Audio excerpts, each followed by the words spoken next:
আমার বিয়ে যেহেতু আমার বাবার বাড়ির পাশে হয়েছে, সেহেতু আমি মা না থাকার অভাবটা কোনোদিনও বুঝতে পারিনি। মা কী জিনিস তা দূরে গেলে বোঝা যায়। মা তো মাই হয়, সে হোক শাশুড়ি বা নিজের মা। মা শব্দের মানে কিন্তু অনেক বিশাল। আসসালামু আলাইকুম, হ্যালো এভরিওয়ান, কেমন আছেন সবাই? আশা করি সকলেই অনেক ভালো আছেন। আর আমিও আল্লাহর রহমতে এখন অনেকটাই সুস্থ। আমি অনেক দিন চাকরি করেছি, কিন্তু সেটা বাড়ি থেকেই করেছি। ১৩ বছর বিবাহিত জীবনে ১ বছর শুধু বাড়ির থেকে বাইরে ছিলাম, তাছাড়া কোনোদিনও বাইরে থাকিনি। আর এইবার আমার হাজব্যান্ডের কাজের জন্য আমাকেও বাইরে থাকতে হচ্ছে। আমিও মা হয়েছি, যার জন্য বুঝেছি মা এবং সন্তানের ভালোবাসা এক অন্যরকম ভালোবাসা। এখন যেহেতু বাইরে থাকি, সেহেতু মায়ের ভালোবাসাটা প্রতিটা পদে পদেই ফিল করতে পারি। বাড়িতে থাকা অবস্থায় যদি অসুস্থ হই, তাহলে আমার শাশুড়ি আমার আম্মা দুজনেই অনেক যত্ন করেন। এবার যেহেতু বাইরে আছি এবং অসুস্থ হয়েছি, প্রায় ১৫ দিন যাবৎ বিছনায় পড়ে আছি, সেহেতু বুঝতে পারলাম মায়ের ভালোবাসা কেমন হয়। এখানে আমার সেবা যত্ন করার মতো কেউ নাই।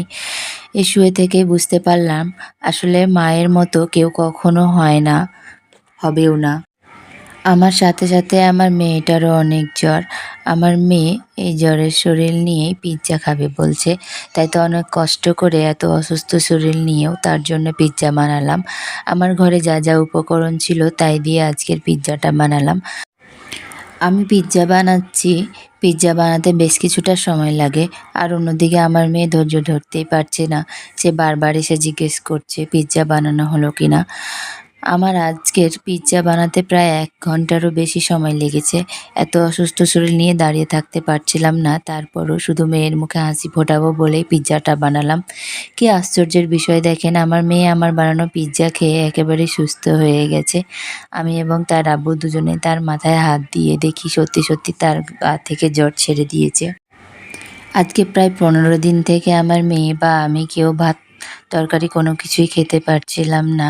১৫ দিন পরে আমার মেয়ে ভাত তরকারি খাওয়া বাদ দিয়ে হঠাৎ করেই রাত্রেবেলা বলছে সে পিৎজা খাবে।